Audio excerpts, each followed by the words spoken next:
साथियों, अभी आपने भूरे खान नौटरी का आपने बात की। चुनाव का वक्त है, और इसमें सभी पार्टियां मैदान में हैं। मैं यहाँ करीब हमारा रिश्ता इस जिले से 35-40 साल से है, वहां से नहीं। और ऐसा कोई गांव नहीं है जिले का जिसमें मुझसे ऑपरेशन कराया हुआ कोई ना हो। क्योंकि ऐसा कोई है गांव क्या? हा? ऐसा कोई गांव नहीं है, शायद ही कोई गांव हो। यही जिला नहीं बल्कि पूरे बस्ती मंडल में, गोरखपुर मंडल में कोई गांव नहीं। तो यहाँ के हालात को, यहाँ के अच्छी तरीके से मैं वाकिफ हूँ। मैं बहुत परेशान था जब अपने मरीजों से, उनके साथियों से ये सुनता था कि करीब 1/3 से ज्यादा यहाँ के मुसलमान या तो सऊदी में रहते हैं, विदेशों में रहते हैं, या बम्बई, दिल्ली और मद्रास चले जाते हैं, चेन्नई चले जाते हैं। और जो सबसे बड़ी प्रॉब्लम है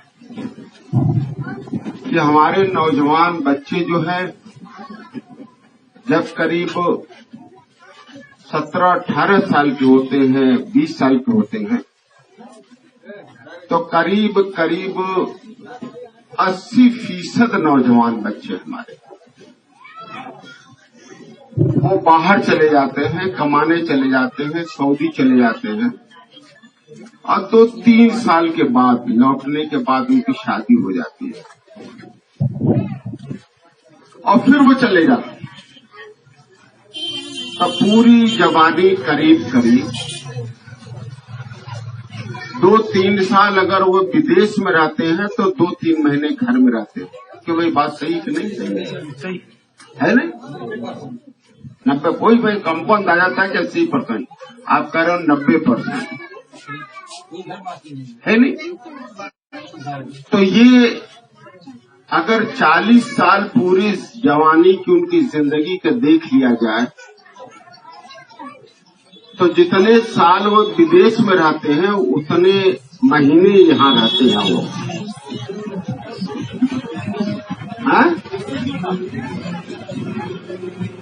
तो पूरी जिंदगी वो 37 साल, 40 साल, 20 से 60 साल अगर उनकी जिंदगी रहती है तो करीब 37 साल वो विदेश में रहते हैं और 3 साल यहीं रहते हैं। मैं बहुत परेशान था कि उनकी बीवी कैसे रहती होगी, बच्चे कैसे रहते होंगे, माँ बाप कैसे रहते होंगे, घर के दूसरे लोग कैसे रहते होंगे। वो कौन सी मजबूरी है बच्चों की। मगर कोई चमार भाई का बेटा नहीं जाता, कोई यादव भाई का बेटा नहीं जाता, दूसरी कौमों का नहीं जाता। इससे मुझे समझ में आया कि हमारे समाज के लोग मजबूरी में जाते हैं। अगर उन्हें यही रोजी रोजगार मिल जाए, के साथ कमाने को मिल जाए, तो वो भी अपने माँ बाप के साथ, बीवी बच्चों के साथ यही रहेंगे। तो ये सबसे बड़ा, अगर ये कहा जाए तो सबसे बड़ी परेशानी जो है वो पूरे जिले का यही है। मैं मिसाल के तौर पर कहना चाहता हूँ कि हमारे जो समझ में आया, पहले जब तक मैं डॉक्टर था तो मुझे समझ में नहीं आया, मगर अब मुझे समझ में आया।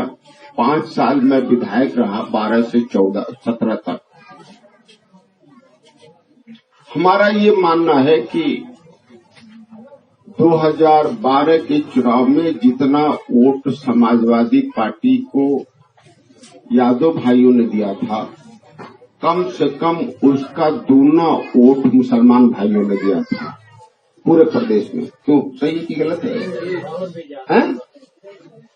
उसका दूना वोट मुसलमान भाइयों ने दिया था।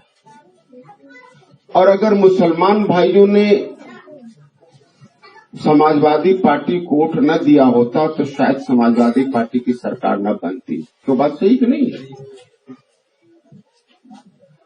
विधायक बन करके जब मैं विधानसभा के अंदर देखा तो वहां देखा कि समाजवादी पार्टी में अगर 5 विधायक यादव जी हैं तो 10 से ज्यादा विधायक मुसलमान हैं। अगर 5 मंत्री यादव बने हैं समाजवादी पार्टी में तो 10 से ज्यादा मंत्री मुसलमान हैं। इसका मतलब ये हो गया कि समाजवादी पार्टी को मुसलमान भाइयों ने वोट यादव भाइयों का दूना दिया। विधायक भी यादव से दूने मुसलमान रहे समाजवादी पार्टी के, मंत्री भी रहे दूने। मगर हमने देखा कि जब पीसीएस का इम्तिहान हुआ जिसमें एसडीएम बनते हैं, तहसीलदार बनते हैं, डीवाईएसपी बनते हैं, जिसमें आपके ब्लॉक का बीडीओ बनता है, ये दुकानदार भाई हैं उनका सेल टैक्स अफसर बनता है, जितने अधिकारी बनते हैं वो पीसीएस से बनते हैं। उसका हमने देखा तो उसका चुनाव में जो रिजल्ट आया तो रिजल्ट में 60% यादव भाई 100 में 50 से ज्यादा चुने गए, 50% से ज्यादा चुनाव उनका हुआ। अब 20% सरकारी आंकड़े से मुसलमान की तादाद है, वो 2% भी नहीं चुने गए। दरोगा का भर्ती हुआ, सिपाही का भर्ती हुआ, लेखपाल का भर्ती हुआ, अध्यापक का, टीचर का भर्ती हुआ, तो भी 50% से ज्यादा यादव भाई चुने गए, मगर मुसलमान 2% भी नहीं चुना गया। तो इससे ये पता चला कि समाजवादी पार्टी की अगर सरकार बनती है तो यादव भाइयों को भर देती है, बसपा की सरकार बनती है तो चमार भाइयों को, जाटो भाइयों को भर देती है, कांग्रेस आती है तो अपने लोगों को भर देती है। मगर जैसे हमारे भूरे खां साहब ने बताया कि अगर दंगा होता है, अगर पीटना होता है तो सिर्फ मुसलमान पीटने वाला होता है, डंडा बदलता रहता है। उसी तरीके से हमारी वोटें से सरकारें बदलती रहती हैं। नौकरी हो, तरक्की हो, विकास हो, ये आपका नहीं होता। तो जब मुसलमान बच्चों को यहाँ कुछ सराय हासिल नहीं होता, नौकरी नहीं मिलती, कोई काम नहीं मिलता, तब मजबूर, लाचार, बेबस होकर के अपने घर को छोड़ करके, परिवार को छोड़ करके वो विदेश जाने को मजबूर है। मैं इससे हट करके थोड़ी सी बात करता हूँ कि अगर सिर्फ 5000 वोट, ये गौर करने की बात है कि अगर सिर्फ 5000 वोट और मुसलमान भाइयों ने 2012 में समाजवादी पार्टी को छोड़ करके पीस पार्टी को दे दिया होता तो पीस पार्टी के 30 से 35 विधायक और जीत गए होते। 4-5 हम जीते थे, 40 विधायक हो जाते तो 1/3 सरकार में हिस्सेदारी वो पीस पार्टी की हो जाती, समाजवादी पार्टी के साथ। फिर कम से कम जितना चुनाव है, भर्तियां हैं, फिर 20% मुसलमानों को कम से कम मिलता। फिर इन्हें मुझे लाचार, बेबस, मजबूर होकर के नहीं जाना पड़ता। फिर पिटने वाला मुसलमान नहीं रहता, क्योंकि खुद अधिकारी रहता। सिर्फ 5,000 वोट से आज वही वक्त आ गया है, वही वक्त आ गया है। 2% अभी गठबंधन हुआ है, 2%, 1.5 से 2% जाट हैं इस प्रदेश में। जब वो अपने पार्टी के साथ, अपने नेता के साथ संगठित हो गए, इकट्ठा हो गए, तो उनको भी गठबंधन में रखा गया है। 7% यादव भाई भी जब संगठित अपने नेता के साथ हो गए तो वो भी गठबंधन में हैं। 10% चमार भाई जब अपने पार्टी के साथ, नेता के साथ इकट्ठा हो गए तो वो भी गठबंधन में है। मगर 20% मुस्लिम यहाँ पर हैं उत्तर प्रदेश में, सरकारी आंकड़े के हिसाब से। मगर इस पार्टी को गठबंधन से बाहर कर दिया गया। नूरपुर, फूलपुर, गोरखपुर, कैराना का चुनाव हम सब मिल करके लड़े हैं और सबका वादा था कि हम लोग 19 का भी चुनाव मिलकर लड़ेंगे। मगर उन्हें यह पता है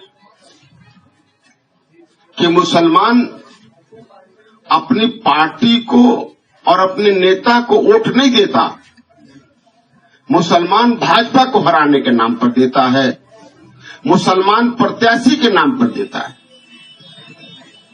इसलिए उन्होंने गठबंधन आपस में कर ली और पीस पार्टी को अलग कर दिया। अब जो 2019 में सरकार बनेगी, उस सरकार में उनके नेता अपने अपने समाज की हिस्सेदारी लेंगे, मगर आपका कोई नुमाइंदा नहीं है, आपका प्रतिनिधित्व करने वाला कोई नहीं रहेगा।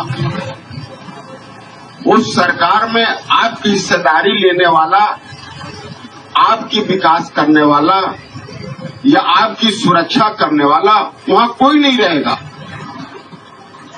और आप जिस मुसलमान को अगर जिता भी दे देंगे बसपा के प्रत्याशी को, अगर भाजपा को 10-20 सीट कम भी जरूरत पड़ी तो मायावती जी को क्या ये रहेगा कि वो भाजपा के साथ मिलकर के सरकार नहीं बना लेंगी? 3 बार सरकार बना चुकी हैं, तो आप किसको हराना चाहते हैं, किसको जिताना चाहते हैं?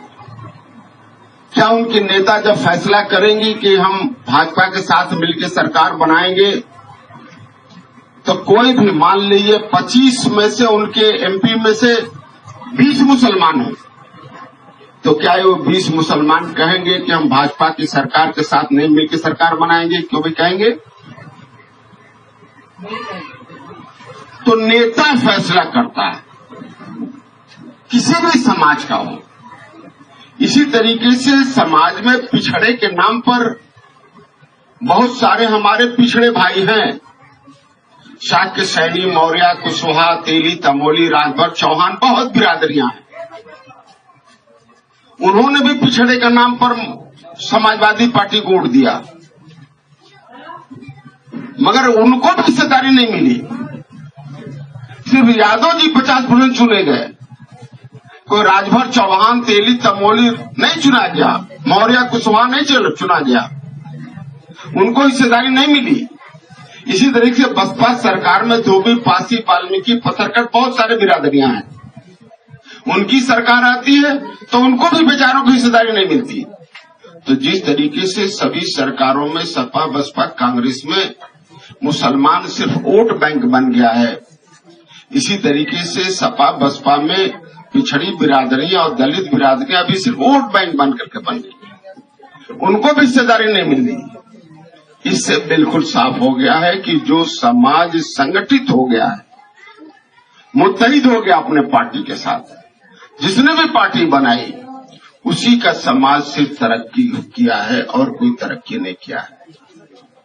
अगर आज आप लोग जिताएंगे तो आपकी हिस्सेदारी की बात होगी। सरकार में एमपी की जरूरत पड़ेगी तो आपकी हिस्सेदारी के नाम पर होगा, आपके बारे में फैसला होगा। आप सपा को जिताते रहे, बसपा को जिताते रहे, कांग्रेस को जिताते रहे, आपकी तो पहचान ही नहीं। आप तो अगर हाथी पर चुनाव पर निशान पर वोट देंगे तो चमार भाइयों की पहचान है, आपकी पहचान हुआ कहां? आप साइकिल पर वोट देंगे तो यादव भाइयों की पार्टी है, उनके नेता का वोट है, वो मुसलमान की हिस्सेदारी उसमें कहां? आप जिसको जिता रहे हैं, हरा रहे हैं, आपकी पहचान भी नहीं है। और जहां भाजपा को हराने की बात करते हैं तो मुसलमान तो 72 साल से आजादी के बाद से हरा रहा है, और हराते हराते 2/3 सरकार वहां बन गई, 2/3 सरकार यहां बन गई। मगर जब आपने इस पार्टी के नेतृत्व ने जब काम किया, सियासी काम किया, तो चारों बाई इलेक्शन में हम सभी ने भाजपा को हराया। साथियों, इससे मैं सिर्फ ये कहना चाहता हूं कि अगर ये चाहते हैं कि जितनी भी हमारे पर जुल्म हो रहा है, हमारे बच्चे जो मजबूर हो रहे हैं, जो लाचार बेबस हैं, उनके माँ बाप जो लाचार बेबस है, बीवी बच्चे जो लाचार बेबस है, इन सबकी वजह हमारे वोट हैं। और इसके लिए मायावती जी जिम्मेदार नहीं, सोनिया जी, राहुल जी जिम्मेदार नहीं, अखिलेश जी जिम्मेदार नहीं, क्योंकि वो लोग तो इकट्ठा होकर के अपने समाज को आगे बढ़ा रहे हैं, आपको मजबूर नहीं कर रहे हो। वो तो आपके दिमाग के हिसाब से, सोच के हिसाब से रणनीति बना रहे हैं, वो साजिश कर रहे हैं आपके हिसाब से कि आप मजबूर, लाचार, बेबस होकर के कैसे वोट दोगे। और वो जानते हैं कि मुसलमान 20% है इस प्रदेश में। अगर ये संगठित हो गया तो फिर इसका हुकूमत होगा, वो फिर बाहर हो जाएंगे। इसलिए हर वो कोशिश करेंगे। इस पार्टी को गठबंधन में न रहने का एक ही वजह है, न रखने का, जो चाहते हैं मुसलमान डर करके, लाचार बेबस होकर के अगर वोट दे देता है और देता रह रहा है तो इससे साझेदार क्यों बनाया जाए। आज ये 1% मांग रहा है, विधानसभा में कहेगा मैं 10% दो, फिर लोकसभा में कहेगा जितनी हमारी आबादी है 20% दो। जब ये पूरा ले लेगा तो हम क्या करेंगे। साथियों, इसलिए हमारी आपसे गुजारिश है कि पीस पार्टी मजबूती से यहाँ चुनाव में हिस्सा ले रही है। 2009 में भी यहाँ से चुनाव में हिस्सा लिया था, 12 में भी लिया था, 14 में भी लिया था, 17 में भी लिया था, 19 में भी यहाँ हिस्सा ले रही है। आपसे यही उम्मीद है कि अगर आप चाहेंगे तो हम चुनाव इंशाअल्लाह आसानी से जीत जाएंगे। इतना वोट है कि हम लोग आसानी से जीत जाएंगे। किसी गुमराह में, अभी उन्होंने बताया, अभी भूरे खान साहब ने बताया कि दलाल लोग हैं। 2 चीजें हैं, सपा, बसपा, कांग्रेस के जितने भी मुसलमान हैं, चाहे वो नेता हो, टिकट लेने वाले हों, उनका काम है दलाली। इसलिए कहा जाता है उनका काम है आपका वोट लेना और सपा के खाते में, बसपा के खाते में, कांग्रेस के खाते में डलवा देना, और उनके बदले उनको एमएलए बनना, एमपी बनना, मंत्री बनना, नेता बनना। तो आपको ले जा करके आपके बदले में वो अपना फायदा उठाते हैं। जिस तरह से कोई मकान ये बेचवा दे तो खरीदने वाला दूसरा होता है, बेचने वाला दूसरा होता है। जो दलाल होता है, कमीशन लेता है, वो अपना कमीशन ले लेता, फायदा ले लेता है। इसका मालिक का मकान बेचने वाले का कितना नुकसान है और खरीदने वाले का कितना फायदा, इससे उससे मतलब नहीं है। तो वो दिलाता है, बस उसका इतने ही काम है और इसका ये धंधा है। मगर जिस समाज में नेतृत्व पैदा हो जाती है, अपनी क़यादत हो जाती है, उसमें से दलाल कोई नहीं रहता। मिसाल के तौर पर आज चमार भाई, अगर कोई कहे इस गांव का कि सारे चमार भाइयों का वोट हमें आप टिकट दे दो, पैसा दे दो, मैं दिला दूंगा पीस पार्टी को, तो कोई यकीन नहीं करेगा।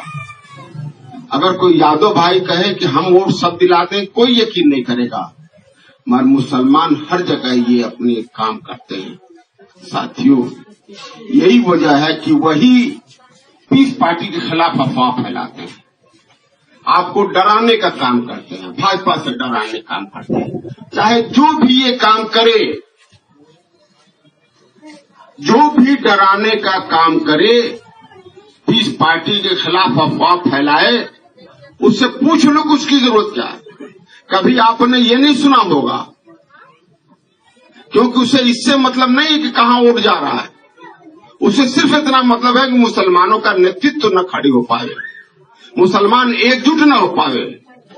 क्योंकि सपा का मुसलमान बसपा के मुसलमान के खिलाफ प्रचार नहीं करता, बसपा का कांग्रेस के खिलाफ नहीं प्रचार करता। क्यों, कभी सुने हो आप लोग? सपा बसपा कांग्रेस के खिलाफ सिर्फ प्रचार करेगा, दुष्प्रचार करेगा, गुमराह करेगा, तो पीस पार्टी के खिलाफ करेगा।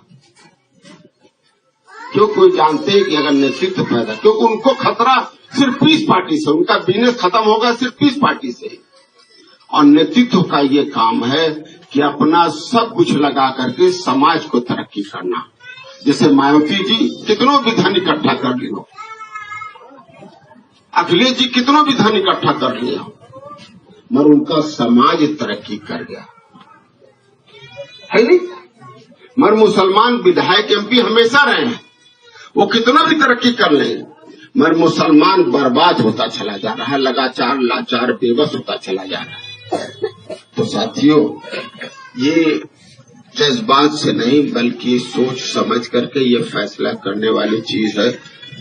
ये बात चमार भाई को समझ में आ गई, यादव भाइयों को समझ में आ गई। हम जितनी जल्दी समझ जाएंगे उतने हमारे कामयाब हो जाएंगे, यही आपसे कहना है। और हमारी यही दरख्वास्त रहेगी कि इंजीनियर इरफान साहब यहाँ से प्रत्याशी हैं पीस पार्टी के।